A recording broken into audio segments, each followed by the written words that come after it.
Hello everybody and welcome to the show. My name is Michael and this is my wonderful co-host Miss Arabica. Say hello, Miss Arabica. As usual. Alright, move on. What I'm going to show you today is the standard Chemex filter method for coffee especially. I'm going to teach you what you need for that and how to use it and the do's and don'ts when preparing coffee out of the Chemex and filter method especially. This is not a espresso method video, so if you're looking for espresso, go elsewhere. Moving on. First up, we have the basic equipment you need. You need some water boilers. I have a standard water boiler you can use, or you can use a more you can use a more advanced coffee maker for that, where you can adjust the temperature right as you want it. So I'm recommending to use a more advanced to invest the money, because the right temperature is essential for producing and brewing the perfect cup of coffee. Next up, the central point of the whole presentation, it's the Chemex itself. It's beautiful, it's wonderful, it's made out of glass, and that's it.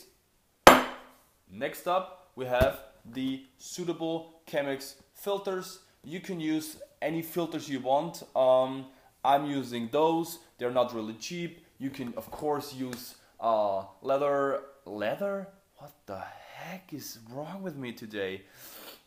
You can use a metal filter and any other filters you like out there. Don't buy the really cheap ones because they suck. So I recommend you to take those, but you can do whatever you want.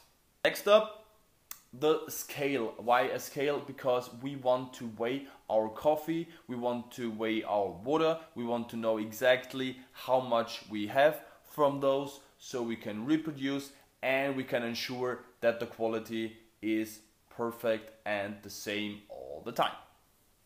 Alright, next up we need of course some coffee that I have prepared for you and some water. This one is bottled. Of course, I live in Vienna, Austria, so I have the luxury to drink my water out of the tap.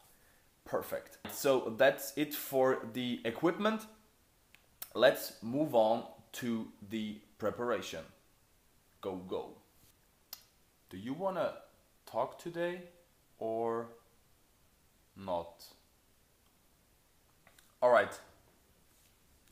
What we do now, we rinse the filter, we neutralize the paper so it doesn't taste paperly.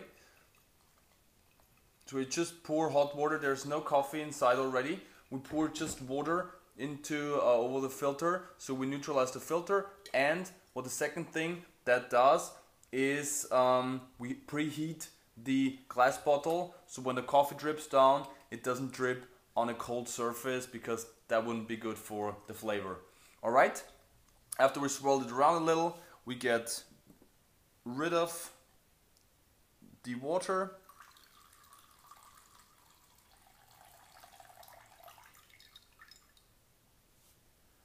And we're ready to put some coffee inside that.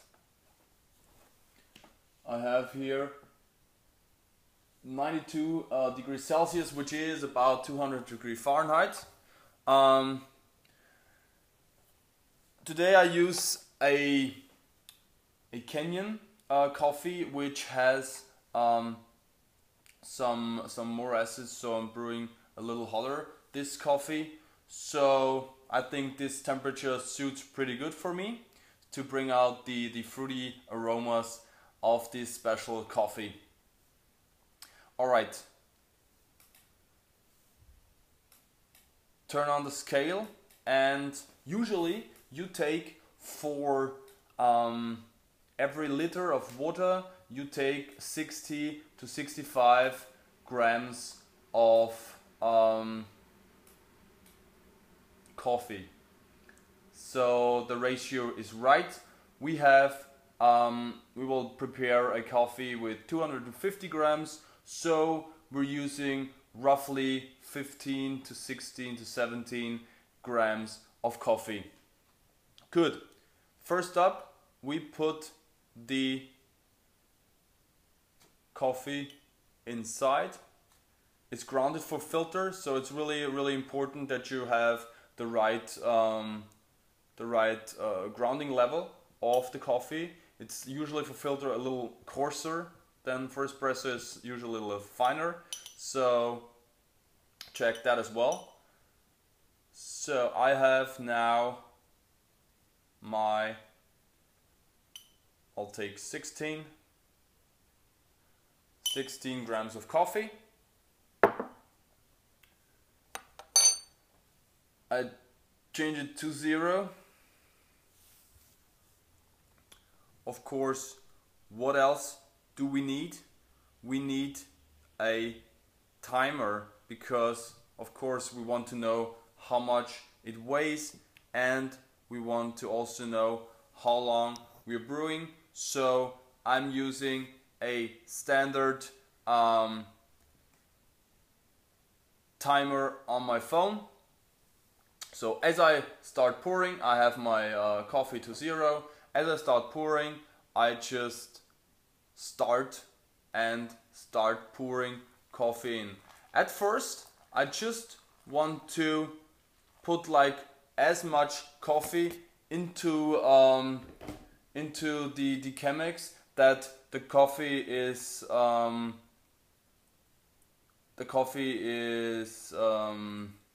touching with water. Not too much coffee, just a little.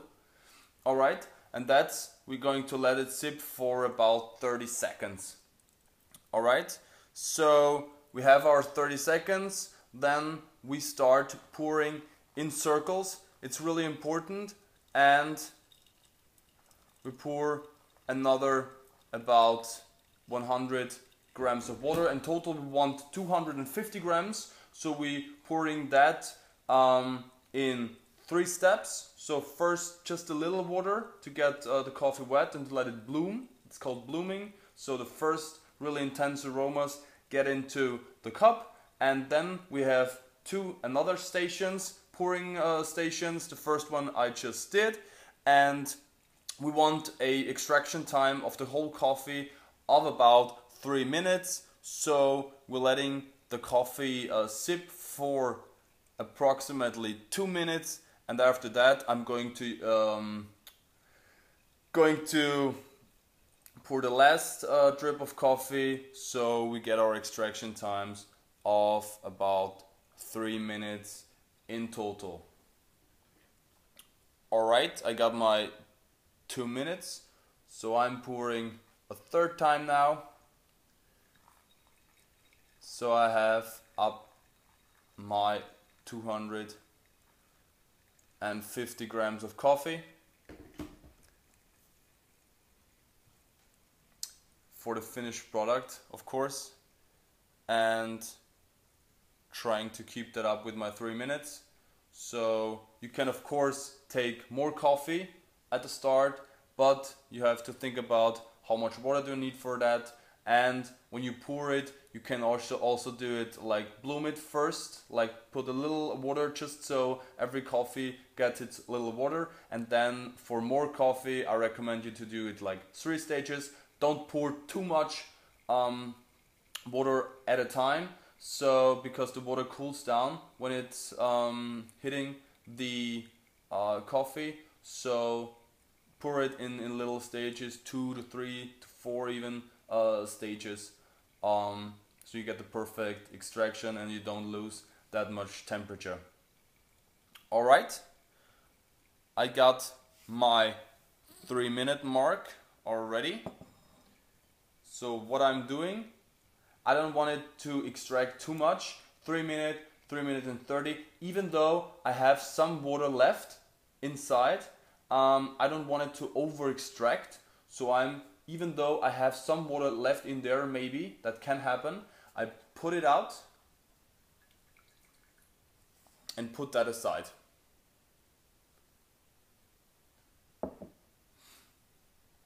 And what I got left now is my roughly 250 grams, that's approximately a cup, of beautiful filtered Chemex coffee. I already smell the fruity notes inside. I'm glad to get the taste of it. If you have any question, just ask them below, and I would love to hear some anecdotes, what you do, how much coffee you take, how coarse you grind it, and that's it for today. Nope. I almost forgot to tell you the do's and don'ts for your own preparation. The do's: try out every coffee you want. Normally you want some coffee with more acidity, so ask for that when you shop for your coffee, because you need some acidity, which is kind of an aliveness in the coffee. So with more water for a filter coffee, you want more acidity, so look out for that. As I mentioned, get a coarse grind. If you get pre-grind coffee, if you grind it yourself, try from a scale to 1 to 10, give it roughly a 6 to 7 from the coarseness. Other things than that, try your 60 grams of coffee per every liter of water. Experiment with that a little, but yeah, you almost lost your glasses. Damn it, Miss Arabica. Experiment with that. Experiment with a little more coffee ground, a little less. Experiment with the temperatures, as I told you. The don'ts: 2 things. One, I already mentioned, don't put too much water on the coffee at the same time. Make it in 2 to 3 to 4 little cycles, so you get your extraction time. Which brings me to the next point: don't over extract your coffee. So I would say, in my experience, maximum 4 minutes. Keep it at 3 minutes. 3 minutes and 30 seconds at a maximum. In my experience, you can experiment with 4 minutes, but don't make it too long. Your coffee will over extract, it will taste bitter, it won't taste good. So keep an eye on that. And with that, I want to leave you until next time. Checking out. I'll see you.